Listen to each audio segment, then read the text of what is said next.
안녕하세요. 저는 올해 44, 한 가정의 남편이자 10살 난 아들의 아버지입니다. 결혼 15년 동안 회사와 집을 오가며 별다른 굴곡 없이 살아왔다고 생각합니다. 아내와 크게 싸운 적도 없었고 생활은 그저 평범하게 흘러갔습니다.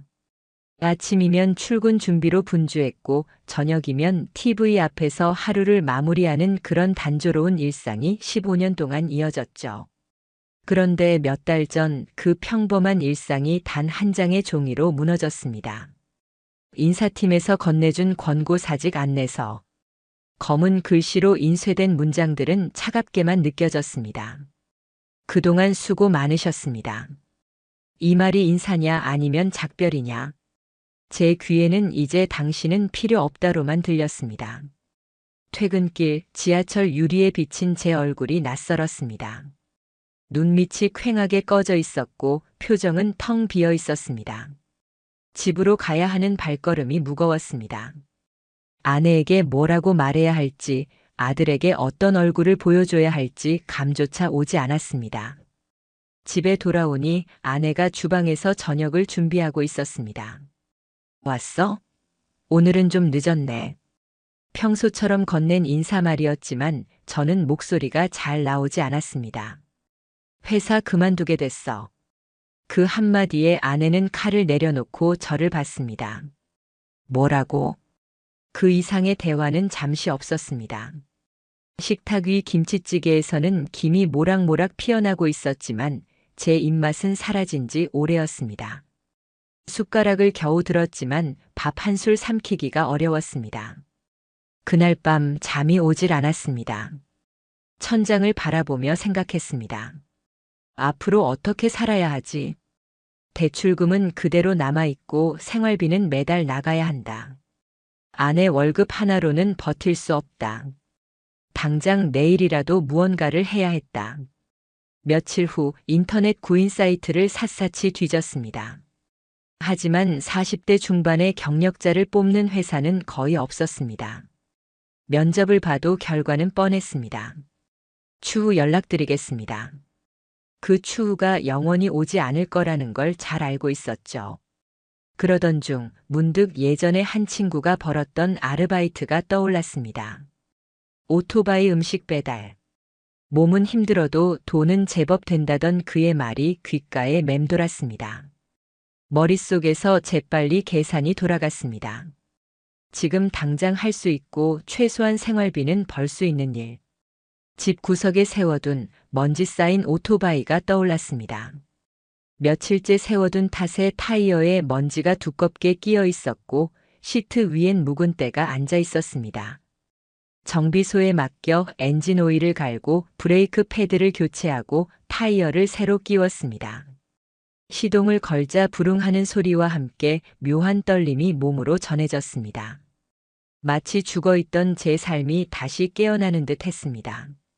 그날 저녁 아내에게 조심스럽게 말을 꺼냈습니다. 당분간 배달 알바 좀 해보려 해. 몸이 좀 힘들어도 그냥 손 놓고 있는 건 아니잖아. 아내는 놀란 표정이었습니다. 배달?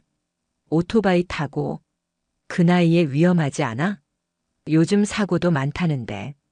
저는 단호하게 고개를 저었습니다. 위험해도 가만히 있는 것보다 낫지. 집 대출도 있고 내 월급만으로는 부족하잖아. 아내는 한숨을 쉬고는 고개를 끄덕였습니다. 그 표정엔 염려와 체념이 섞여 있었습니다.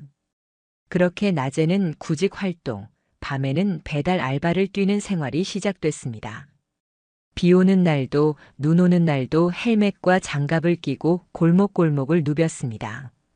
밤늦은 시간 골목 가로등 불빛이 젖은 아스팔트에 반사되어 번쩍일 때면 이상하게도 그래도 내가 뭔가 하고 있다는 이상한 자부심이 들었습니다.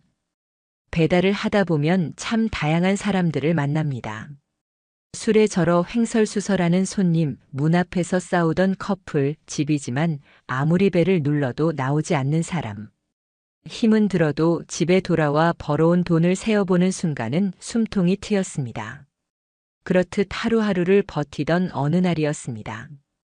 하늘이 잔뜩 흐린 날씨, 저녁 무렵부터 가느다란 비가 내리기 시작했습니다. 주문은 유난히도 꼬였습니다. 배달지를 변경하는 전화가 계속 오고 오토바이는 젖은 도로 위에서 미묘하게 미끄러졌습니다. 휴대폰 배터리는 5% 남짓. 이제 그만 집에 갈까라는 생각이 머릿속에 맴돌 때쯤 마지막 주문이 들어왔습니다. 주소를 보는 순간 눈썹이 살짝 움직였습니다. 모텔. 물론 이런 주문은 처음이 아니었습니다. 밤 늦게 야식이 땡기는 연인들이 치킨이나 떡볶이를 시키는 경우가 많으니까요. 그날도 대수롭지 않게 생각하고 길을 나섰습니다. 마지막이니 빨리 다녀오자. 모텔 앞에 도착하니 간판 불빛이 비에 번져 흔들리고 있었습니다. 주문 확인을 위해 호출 버튼을 누르려는 순간 안쪽에서 철컥하는 소리와 함께 문이 열렸습니다. 그리고 그 문으로 누군가 나왔습니다. 트레이닝복 차림에 화장기 없는 얼굴. 하지만 그 눈빛, 그 목소리는 잊을 수 없었습니다. 여기에요. 순간 모든 공기가 멈춘 듯 했습니다. 헷갈릴 수가 없었습니다. 그건 제 아내였습니다. 아내는 봉투를 급히 받아들었고 그 손끝은 자잘하게 떨리고 있었습니다. 그리고 아무 말 없이 안으로 들어가 버렸습니다. 문은 찰칵 소리를 남기고 닫혔습니다. 그 소리가 제 가슴속 깊은 곳을 파고들었습니다. 설마 아니겠지. 그날 아침 진하게 뿌리고 간 향수, 작은 가방, 오늘 회사 회식이라 늦는다던 말. 머릿속에서 하나하나가 퍼즐처럼 맞춰졌습니다. 주머니 속 휴대폰이 진동했습니다. 다음 주문 알림이었지만 그 알림을 받을 수 없었습니다. 그냥 시동을 걸고 무작정 달렸습니다. 빗방울 속 어두운 도로를 몇 시간을 달렸는지 모릅니다. 머릿속에는 모텔 간판과 아내의 얼굴만이 번갈아 떠올랐습니다. 그날 저는 집에 돌아가지 않았습니다. 그리고 마음속에 단 하나의 결심이 피어올랐습니다. 이건 절대 우연이 아니다. 반드시 확인한다. 그날 이후 저는 전혀 다른 사람이 되었습니다. 배달 알바를 계속하고 있었지만 이제 그것은 단순히 생활비를 벌기 위한 수단이 아니었습니다. 제 마음속에서는 그 일을 통해 아내의 행적을 지켜보는 것이 가장 중요한 목적이 되어버렸습니다. 오토바이로 도로를 달릴 때마다 제 머릿속에는 같은 질문만 반복되었습니다. 그날 왜 아내는 그곳에 있었을까?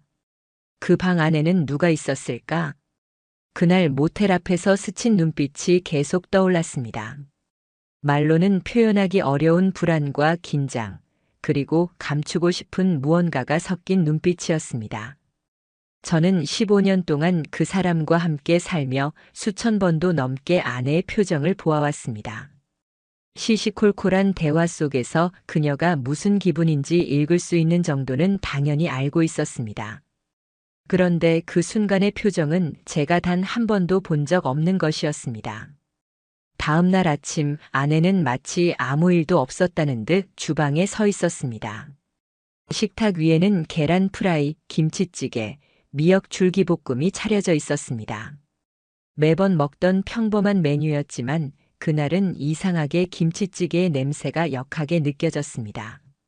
저는 일부러 평소처럼 아무렇지 않게 물었습니다. 어제 회사 회식 늦게 끝났어? 아내는 휴대폰을 손에 쥔 채 시선을 거의 들지 않고 대답했습니다. 응, 부장님이 2차까지 가자고 해서 조금 늦었어. 끝나고 바로 집에 왔어. 순간 저는 속으로 조용히 한숨을 삼켰습니다. 어젯밤 그 시각 그녀는 바에서가 아니라 모텔 입구에서 제 손에 들린 봉투를 받아들고 들어가는 사람 아니었습니까? 그 말 한마디가 제 속을 더 서늘하게 만들었습니다. 그날 이후 저는 마음을 단단히 먹었습니다. 무턱대고 물어봐서 부인당하는 것보다 확실한 증거를 잡는 것이 먼저였습니다. 그래서 시작했습니다. 배달 알바를 빙자한 감시 작업을. 저는 배달 앱의 설정을 변경했습니다. 배정받는 구역을 아내의 회사 주변, 집 근처, 그리고 그 모텔이 있는 동네로 좁혔습니다. 괜히 멀리 돌아다니며 체력을 소모하느니 아내가 있을 가능성이 있는 생활권 안에서만 움직이는 것이 효율적이었습니다. 밤에는 일부러 늦게까지 일을 하며 혹시라도 기회가 올지 기다렸습니다. 그리고 그 기회는 생각보다 빨리 찾아왔습니다. 그로부터 이틀 뒤 배달 앱에 새로운 주문이 떴습니다. 배달 주소는 다른 동이었지만 건물명과 위치를 보고 알아챘습니다. 그날 본 그 모텔이었습니다. 심지어 주문 요청 사항에는 이렇게 적혀 있었습니다. 초인종 누르지 말고 문 앞에 놓아주세요. 전화도 하지 말아주세요. 제 심장이 두근두근 뛰기 시작했습니다. 더욱 이상했던 건 주문자 정보였습니다. 아이디는 처음 보는 이름이었지만 결제 카드 뒷자리가 아내의 것과 같았습니다. 오토바이를 달려 모텔 앞에 도착했을 때 이번엔 문이 곧바로 열리지 않았습니다. 복도는 고요했고 아무 인기척도 없었습니다. 음식을 문 앞에 내려놓고 잠시 멀찍이 떨어져 기다렸습니다. 1분쯤 지났을까요? 복도의 CCTV가 닿지 않는 사각지대에서 누군가 고개를 숙인 채 나타났습니다. 후드 티셔츠 모자를 깊게 눌러 쓴 그 사람은 빠르게 음식을 챙겨 다시 사라졌습니다. 하지만 저는 그 짧은 순간에도 알아볼 수 있었습니다. 운동화, 그리고 걸음걸이. 아내만이 가진 익숙한 발걸음이었습니다. 그날 밤 집으로 돌아온 저는 아내에게 아무 말도 하지 않았습니다. 대신 그녀가 잠든 후 조심스럽게 휴대폰을 챙겨 들었습니다. 다행히 비밀번호는 바뀌지 않은 상태였고 저는 손쉽게 잠금 해제를 할 수 있었습니다. 메시지 앱은 이미 깨끗하게 비워져 있었습니다. 그런데 배달 앱만큼은 삭제하지 않은 상태였습니다. 최근 주문 내역을 열어보자 저는 한동안 숨이 막혀 아무 말도 할 수 없었습니다. 그 안에는 그 모텔로 배달된 최소 5건 이상의 기록이 남아 있었고 모두 밤 9시에서 10시 사이에 주문된 것들이었습니다. 게다가 음식 구성은 거의 항상 2인분. 요청 사항은 한결같았습니다. 초인종 누르지 말고 문 앞에 놓고 가주세요. 전화도 자제 부탁드립니다. 이쯤 되면 우연이라고는 생각할 수 없었습니다. 마지막으로 확신을 주는 것은 아내가 깜빡 잊고 그대로 둔 숙박 포인트 적립 앱이었습니다. 그 앱은 제휴된 모텔에 방문하면 자동으로 포인트가 누적되는 방식이었죠. 아내는 평소에 이 기능을 켜두고 다녔고 덕분에 저는 귀중한 기록 하나를 얻게 되었습니다.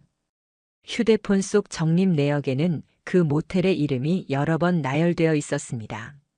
날짜와 시간이 너무나 규칙적이었고 주로 평일 저녁 늦은 시각에 집중되어 있었습니다. 심지어 같은 날짜에 2번 적립된 기록까지 있었죠. 이건 단순한 잠시 들름이 아니라 의도적이고 계획적인 만남이었습니다. 결과적으로 제 의심은 확신이 되었습니다. 아내는 단발적인 잘못이 아니라 반복되는 약속을 그 남자와 이 모텔에서 이어가고 있었습니다. 저는 헛웃음이 나올 정도로 씁쓸했습니다. 그러나 감정이 폭발하기 전 제 안에서 더 큰 의지가 피어올랐습니다. 이제는 증거를 더 모아야 한다는 결심이었습니다. 그리고 저는 조용히 다짐했습니다. 이 싸움은 감정이 아니라 냉정함으로 이길 것이라고.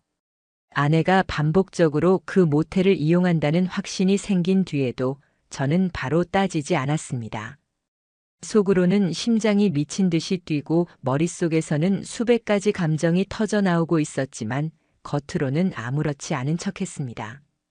괜히 감정을 폭발시켜서 그들이 증거를 지우는 시간을 벌어주고 싶지 않았습니다. 저는 스스로에게 단호하게 말했습니다. 이 싸움은 감정으로는 못 이긴다. 확실한 증거를 모아야 한다. 그날부터 제 머릿속은 완전히 다른 방식으로 움직이기 시작했습니다. 아내의 일거수일투족을 떠올리며 어떤 순간에 어떤 행동을 했는지 작은 단서라도 놓치지 않으려고 했습니다. 출근과 퇴근 시간, 주말의 외출, 전화 통화 습관, 심지어 향수를 뿌리는 정도까지 하나하나 다 기록하기 시작했습니다. 그리고 그와 동시에 저는 증거 확보 계획을 세웠습니다. 어떤 증거가 법적으로 효력이 있는지, 어디서 어떻게 모을지를 순서대로 구체화했습니다.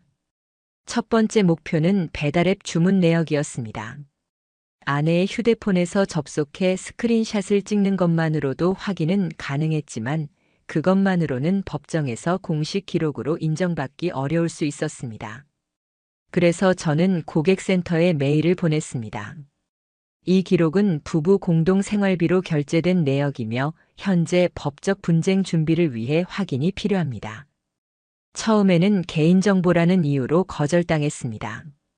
저는 한 발 더 나아가 변호사 상담 예정인 상황이며 해당 자료를 법정 제출 목적으로만 쓸 것이라는 점을 강조했습니다. 며칠 뒤 제한적인 범위에서 출력된 주문 내역을 제공받을 수 있었습니다. 그 종이에는 제가 이미 알고 있던 날짜 외에도 총 7건의 동일 모텔 주소 배달 내역이 있었습니다. 사용자명은 가명이었지만 결제 카드의 마지막 4자리가 아내의 것과 정확히 일치했습니다. 메뉴 구성은 대부분 2인분, 요청 사항은 모두 초인종 누르지 말 것과 문 앞에 두고 갈 것이었습니다. 저는 그 종이를 들고 한참 동안 말없이 바라보다가 가슴속에서 뭔가 울컥 치밀어 오르는 걸 꾹 눌렀습니다. 두 번째 목표는 숙박 포인트 적립 내역이었습니다. 아내는 평소에도 숙박 앱을 종종 사용했고 자동 적립 기능을 켜둔 상태였습니다. 이건 저에게 거의 선물 같은 단서였습니다. 아내가 잠든 깊은 새벽, 저는 조심스럽게 그녀의 손을 들어 지문 인식으로 잠금을 해제했습니다. 그 순간 제 심장 소리가 방 안에 울릴 만큼 컸습니다.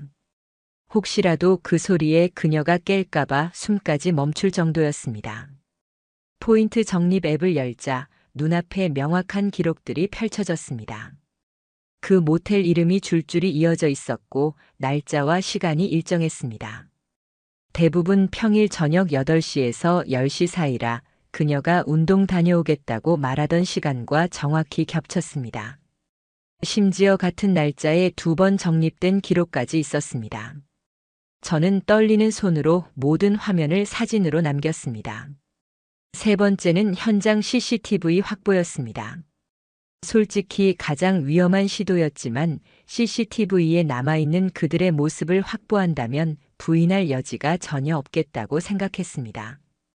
주말 오후를 골랐습니다. 배달 가방을 메고 마치 평범한 배달 기사인 것처럼 모텔 프런트로 들어갔습니다. 그리고는 준비해둔 대사를 자연스럽게 꺼냈습니다. 며칠 전에 여기 배달을 왔었는데 손님이 음식을 안 받아가서 곤란했던 적이 있어요. 경찰에 전달할 자료가 필요해서 그러는데 그때 복도 CCTV 확인 가능할까요? 처음엔 당연히 거절당했습니다. 하지만 저는 배달업체와 사고 처리 문제로 꼭 필요하다고 설득했고 점점 말투를 간절하게 바꿨습니다.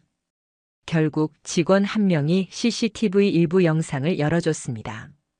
그 화면 속에서 낯익은 여자가 걸어가고 있었습니다. 바로 제 아내였습니다. 그 옆에는 남자가 있었는데 그는 아내의 허리를 자연스럽게 감싸고 있었습니다. 화면 각도 때문에 얼굴은 선명하지 않았지만 그의 팔뚝에 새겨진 커다란 기하학 문신이 눈에 들어왔습니다. 저는 머릿속에 그 무늬를 각인시켰습니다. 네 번째는 상간남의 신원 파악이었습니다. 저는 아내의 SNS를 떠올렸습니다. 공개 계정에는 의심스러운 흔적이 하나도 없었지만 예전에 우연히 알게 된 그녀의 비공개 서브 계정이 있었습니다. 그 계정의 팔로워 목록을 샅샅이 뒤지고 또 뒤졌습니다. 그리고 결국 그 문신을 한 남자를 발견했습니다. 그는 프로필 사진 속에서 팔을 드러내고 있었고 거기에 그 독특한 문신이 그대로 있었습니다. 자기소개에는 땡땡 체육관, 주 3회 운동이라는 문구가 적혀 있었습니다. 사진 몇 장을 더 확인하니 아내와 같은 단체 사진에 함께 있는 모습도 있었습니다. 물론 다른 사람들도 있었지만 해시태그에 적힌 글은 의미심장했습니다. 샵 운동짝꿍, 샵 코어 훈련, 샵 매주 정기. 그 순간 저는 모든 조각이 맞춰졌음을 느꼈습니다. 아내가 운동을 간다고 했던 날, 그녀는 그 남자를 만나러 가고 있었던 것입니다. 마지막 단계는 법률 전문가의 도움을 받는 것이었습니다. 저는 더 이상 이 싸움을 혼자 끌고 갈 생각이 없었습니다. 증거를 이 정도 모았다면 이제는 법적으로 대응해야 할 때였습니다. 변호사 사무실에 들어가 USB에 담아온 배달 앱 로그, 포인트 적립 내역, CCTV 캡처, SNS 화면을 차례로 꺼냈습니다. 변호사는 묵묵히 자료를 살펴본 뒤 고개를 천천히 끄덕였습니다. 이 정도면 충분합니다. 상간자 소송 바로 들어갈 수 있습니다. 그 말을 들었을 때 저는 묘한 감정을 느꼈습니다. 분노도 씁쓸함도 아니었습니다. 마치 무기를 든 병사가 전쟁터로 가기 전에 받는 최종 확인 같은 느낌이었습니다. 이제는 도망갈 수도 모른 척할 수도 없다는 뜻이니까요. 저는 속으로 다짐했습니다. 이제 시작이다. 그리고 이 싸움은 내가 끝낼 것이다. 변호사와 함께 상간자 소송 준비에 들어간 뒤 제 일상은 전쟁터와 다름없었습니다. 아침이면 변호사 사무실에서 온 메일과 자료를 확인하며 하루를 시작했고, 저녁에는 여전히 배달 알바를 뛰면서 상황을 주시했습니다. 전쟁에서 승리하려면 순간의 감정보다 긴 호흡이 필요하다는 걸 저는 뼈저리게 느끼고 있었습니다. 첫 번째 움직임은 변호사의 제안에서 시작됐습니다. 상간남에게 내용 증명을 보내겠습니다. 지금 쥐고 있는 증거를 일부 포함해서 경고와 소송 예고를 하는 겁니다. 저는 주저하지 않았습니다. 며칠 뒤 변호사는 완성된 서류를 보여주었습니다. 두툼한 봉투 속에는 날짜별 증거 사진과 함께 부정행위의 구체적인 정황이 항목별로 정리돼 있었습니다. 읽기만 해도 가슴이 쿵쿵 뛰었습니다. 이제는 우리 셋만 알던 진실이 공식적인 문서가 되어 상대방의 손에 들어가게 되는 것이니까요. 내용 증명 발송 후 예상대로 파장이 일어났습니다. 아내의 태도는 눈에 띄게 변했습니다. 그녀는 갑자기 평소보다 다정하게 행동했습니다. 퇴근길에 커피를 사오기도 하고 별 이유 없이 요즘 많이 힘들지? 내가 잘할게. 라고 말하기도 했습니다. 처음엔 잠시 망설여졌지만 곧 깨달았습니다. 이건 사랑해서가 아니라 들킨 뒤의 불안과 죄책감 때문에 나오는 방어적 친절이라는 걸. 그 미묘한 웃음 뒤에 숨은 긴장과 두려움을 저는 알아차릴 수 있었습니다. 이 시점에서 아내는 자신의 휴대폰을 바꿨습니다. 겉으로는 카메라가 오래돼서라고 했지만 저는 그게 거짓말이라는 걸 단박에 알 수 있었습니다. 서랍 깊숙이 숨겨둔 이전 휴대폰은 이미 초기화가 되어 있었고 상간남과 연결됐던 모든 앱과 계정은 새로 만들어져 있었습니다. 흔적을 지우고 싶었던 것이죠. 하지만 이미 증거는 제 손에 있었습니다. 그로부터 며칠 후 상간남에게서 문자가 왔습니다. 저는 그런 관계가 아니었습니다. 오해가 있으신 것 같습니다. 저는 대답하지 않고 변호사가 준비해둔 일부 증거, 모텔 복도 CCTV 캡처, 배달앱 내역, 포인트 적립 내역을 함께 보냈습니다. 잠시 후 그의 말투는 완전히 바뀌었습니다. 제가 한 일을 후회합니다. 부디 아내분에게는 관용을 부탁드립니다. 그 문장을 본 순간 분노가 치밀었습니다. 아내를 걱정하는 척하면서도 결국 자기 살 길만 찾는 모습이 뻔히 보였기 때문입니다. 며칠 뒤 아내와 단둘이 마주 앉는 시간이 있었습니다. 집 거실 불도 켜지 않은 채 어둠이 깔린 공간에서 저는 물었습니다. 모텔 몇 번 갔어? 아내는 고개를 숙인 채 조용히 대답했습니다. 그냥 잠깐이었어. 진심은 아니었어. 그 말을 들으며 저는 차갑게 생각했습니다. 진심이 아니면 왜 향수를 뿌리고 왜 배달 요청 사항을 세세하게 지정해서 매번 같은 시간에 갔을까? 그녀의 떨리는 목소리도 눈물도 저한테는 연기로만 느껴졌습니다.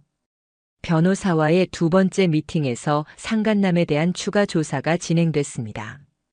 알고 보니 그는 보험 설계사 출신으로 퇴사 후에도 불법적으로 재정 상담을 이어가던 사람이었습니다. 더 놀라운 건 예전에도 유부녀와 부적절한 관계로 합의금을 문 전력이 있었다는 사실이었습니다. 저는 이를 듣고 숨이 막히는 기분이 들었습니다. 아내는 이런 사람에게 마음과 시간을 내주었고 그 과정에서 가정을 무너뜨렸다는 사실이 더욱 쓰라렸습니다. 이제는 소송 서류를 준비해 법원에 제출할 단계가 되었습니다. 변호사는 말했습니다. 사건 경위와 증거 자료는 이미 탄탄합니다. 상대는 법정에서 발뺌하기 어렵습니다. 저는 고개를 끄덕이며 답했습니다. 이제 시작입니다. 절대 물러서지 않겠습니다. 그날 밤 혼자 있는 거실에서 저는 오래도록 생각했습니다. 이 싸움은 제 감정보다는 철저한 계산으로 이겨야 했습니다. 아내와 상간남 두 사람 모두에게 이 배신의 대가를 치르게 해야 했습니다. 그리고 무엇보다 다시는 저를 속일 수 없는 현실을 만들어야 했습니다. 내용 증명 발송 후 아내와 상간남의 행동은 예측 가능할 만큼 비슷했습니다. 둘 다 초조해했고 증거를 없애려 했으며 저를 달래려 했습니다. 하지만 저는 이미 그들의 모든 움직임을 예상했고 제 감정을 드러내지 않았습니다. 여기까지 오니 제 마음속에는 분노와 냉정함이 동시에 자리 잡았습니다. 다음은 법정에서의 대면 그리고 판사의 판결만이 남아 있었습니다. 저는 스스로에게 중얼거렸습니다. 이 싸움 끝까지 간다. 그리고 반드시 내가 이긴다. 민사소송 접수 이후 제 일상은 완전히 달라졌습니다. 이제 하루라는 시간이 온전히 싸움의 과정으로 구성되어 있었습니다. 아침에 눈을 뜨면 변호사 사무실에서 온 메일을 확인하고 필요한 자료를 정리했습니다. 오후에는 변호사와 통화하면서 대응 전략을 수정했고 저녁에는 줄어든 배달 일을 하며 조용히 생활을 이어갔습니다. 속마음은 여전히 분노와 씁쓸함이 요동쳤지만 겉으로는 가능한 한 차갑고 담담하게 유지했습니다. 왜냐하면 재판에선 제 감정보다 증거와 논리가 승부를 가르니까요. 상간남 측에서 첫 번째 답변서를 보내왔을 때 그는 모든 주장을 부인했습니다. 저는 원고의 아내가 기혼자인 줄 몰랐으며 부적절한 관계가 아니었습니다. 원고의 손해배상 청구는 과도합니다. 김 변호사는 조용히 웃으며 말했습니다. 무의미한 버티기입니다. 이미 제출한 증거만으로도 부정행위를 부인하기 어렵습니다. 우리는 배달앱 상세 주문 내역, 숙박 앱 포인트 적립 내역, 모텔 복도, CCTV, SNS 캡처, 그리고 아내의 휴대폰 일정 메모 사진까지 제출했습니다. 일정 메모에는 운동이라는 이름으로 반복된 만남 기록이 남아 있었습니다. 날짜와 시간이 숙박 포인트 적립 내역과 정확히 맞아떨어졌습니다. 재판 출석일이 잡히자 며칠 뒤 아내가 저를 붙잡고 말했습니다. 그 사람 합의해주면 안 될까? 순간 숨이 턱 막혔습니다. 저는 의자를 고쳐 앉으며 눈을 바라보고 말했습니다. 합의? 내 인생을 짓밟고 우리 가정을 무너뜨린 사람한테 왜 내 입에서 괜찮다는 말이 나와야 하지? 아내는 아무 대꾸를 못했습니다. 그 표정 속에는 제 고통보다 그 남자의 불이익을 더 걱정하는 마음이 읽혔습니다. 그 순간 저는 완전히 확신했습니다. 이 사람은 이제 제 편이 아니라고. 드디어 첫 재판 날이 되었습니다. 법정은 생각보다 작았고 공기 속엔 묘한 긴장감이 떠돌았습니다. 잠시 후 상간남이 들어왔습니다. 그는 단정한 정장을 입고 억지로 침착한 표정을 지으려 애쓰고 있었습니다. 증인석에 선 그는 말했습니다. 저는 그녀가 결혼한 사람인지 몰랐습니다. 단순히 운동을 같이 하는 지인일 뿐이었습니다. 제 변호사가 바로 반박했습니다. 그렇다면 왜 모텔에서만 반복적으로 만났고 왜 배달 요청 사항을 초인종을 누르지 말고 조용히 놓고 가라고 매번 지정했습니까? 이 질문에 그는 눈을 깜빡이며 잠시 말을 잇지 못했습니다. 재판장은 제출된 증거를 하나씩 확인했습니다. 배달앱 내역, 포인트 적립 내역, CCTV, 그리고 SNS 캡처까지. 잠시 후 재판장이 고개를 들고 말했습니다. 피고의 행위는 통상적인 교제 범위를 넘어 부정행위가 인정됩니다. 아내 역시 증인석에 섰습니다. 그녀는 처음엔 일시적인 실수였다. 기혼임을 숨긴 적은 없다고 진술했습니다. 그러나 모든 증거가 그녀의 말을 깨뜨렸습니다. 결국 중반부가 넘어가자 그녀는 더 이상 부인하지 않았습니다. 그 모습을 보면서도 저는 분노 대신 묘한 이질감을 느꼈습니다. 마치 전혀 모르는 사람을 보고 있는 듯한 낯설미였습니다. 내 옆에 있던 배우자가 아니라 그냥 법정의 선 한 증인 같은 존재로 느껴졌습니다. 그리고 몇 주 뒤 판결문이 내려왔습니다. 상간남에게 위자료 2천만 원 지급 명령. 아내와의 이혼 소송에서는 재산 분할 비율을 제 쪽에 유리하게 인정한다는 결정이었습니다. 판결문을 받아든 그 순간 저는 눈물이 날 줄 알았습니다. 하지만 그렇지 않았습니다. 대신 깊고 긴 숨이 새어나왔습니다. 길게 이어진 싸움의 한 고리가 마침내 끊어진 것이었습니다. 판결 소식이 알려진 뒤 아내 쪽 친정에서는 연락이 완전히 끊겼습니다. 공통 지인 몇몇은 조심스럽게 연락을 주며 제 편을 들어줬지만 그 어떤 말도 진정한 위로가 돼주진 못했습니다. 왜냐하면 제가 믿었던 시간만큼 상처가 깊었으니까요. 상간남은 분할 납부로 위자료를 갚기 시작했습니다. 그런데 재판 과정에서 밝혀진 불법 재정 컨설팅 건이 세무당국에 적발되며 그의 사업은 순식간에 무너졌습니다. 직업도 명예도 잃어버린 그는 몇 달 뒤 문자 한 통을 보내왔습니다.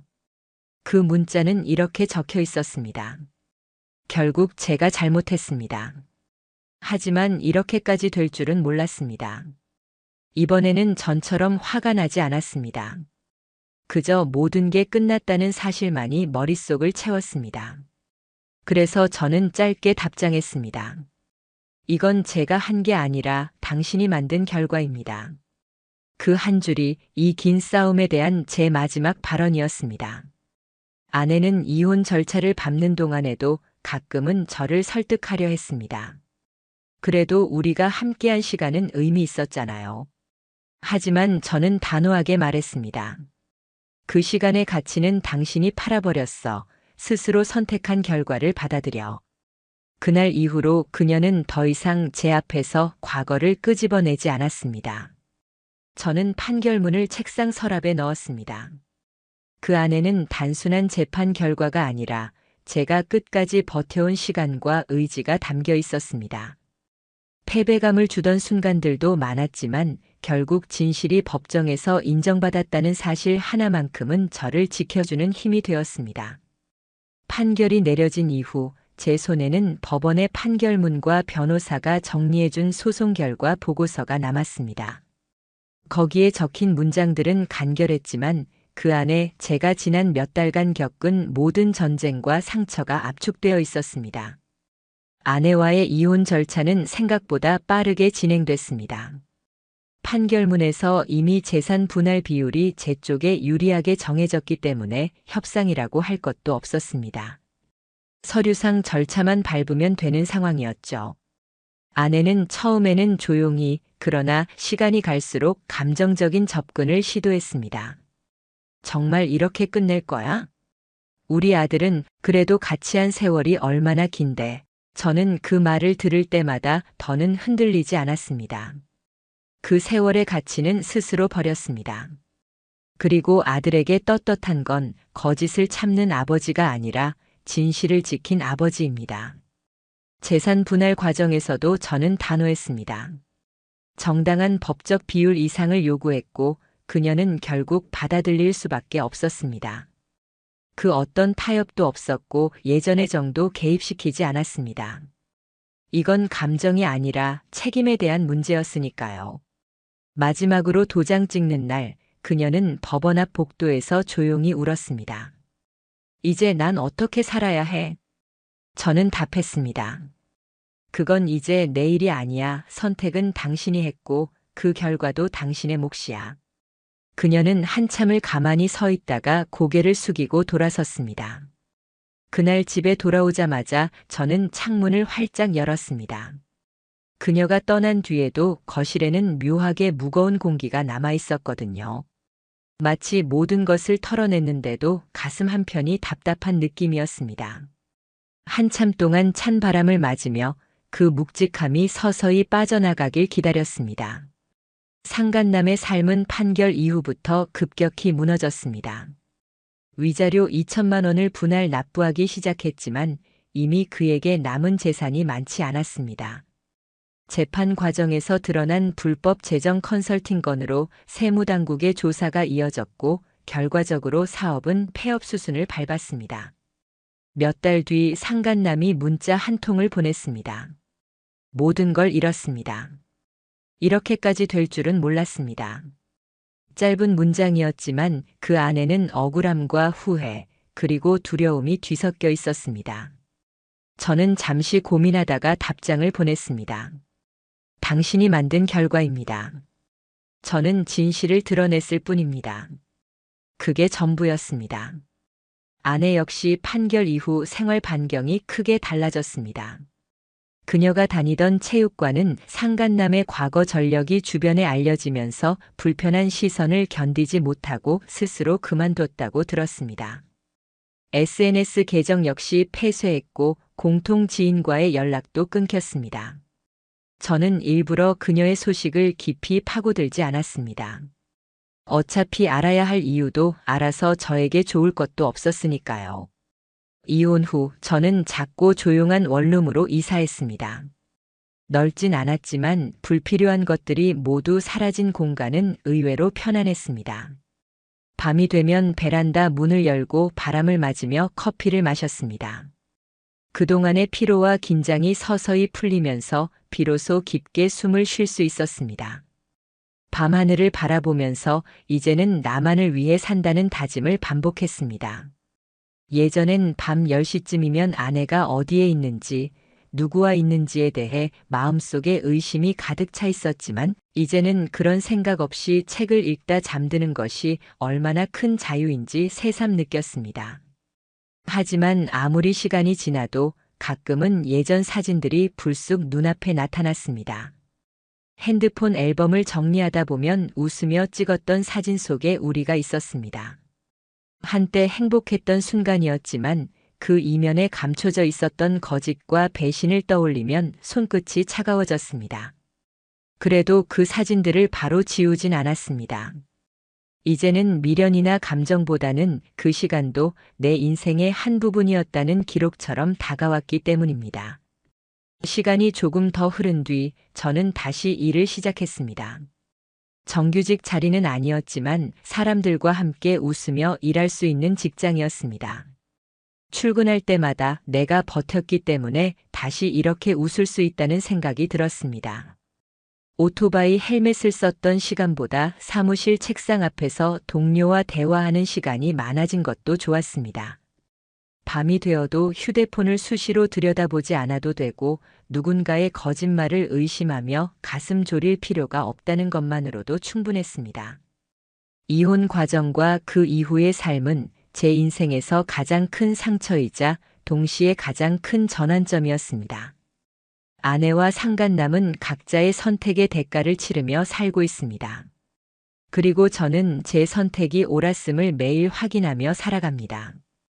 결국 저는 깨달았습니다.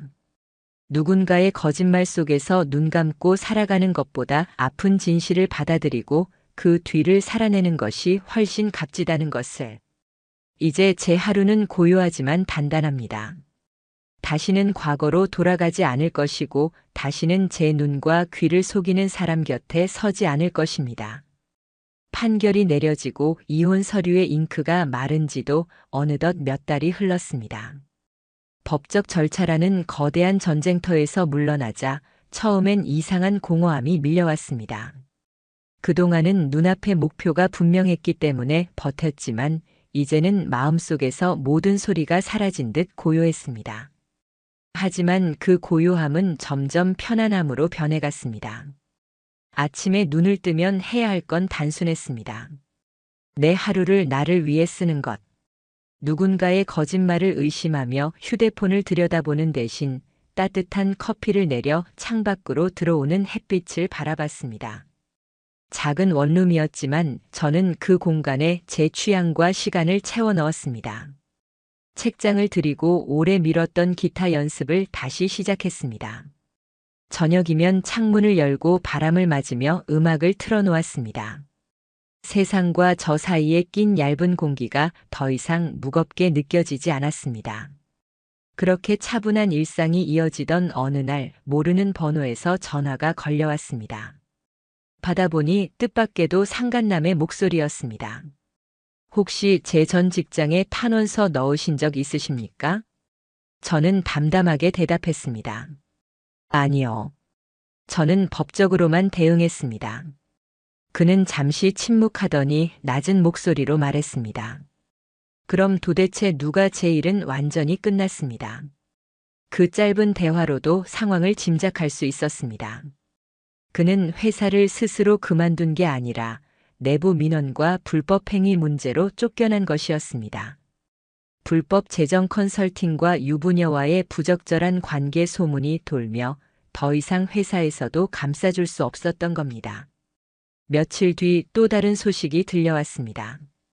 아내가 다니던 체육관에서 사실상 쫓겨났다는 이야기였습니다. 상간남의 전력이 운동 커뮤니티 안팎에 퍼지자 그와 얽힌 여자라는 이유만으로도 불편한 시선 속에서 버티지 못했던 겁니다. 결국 스스로 회원 자격을 포기하고 SNS 계정까지 모두 없앴다고 했습니다. 공통 지인들과의 연락도 완전히 끊겼다고 합니다. 저는 그 소식을 들으며 속으로 아무 말도 하지 않았습니다. 이미 제가 직접 손댈 이유도 필요도 없었습니다.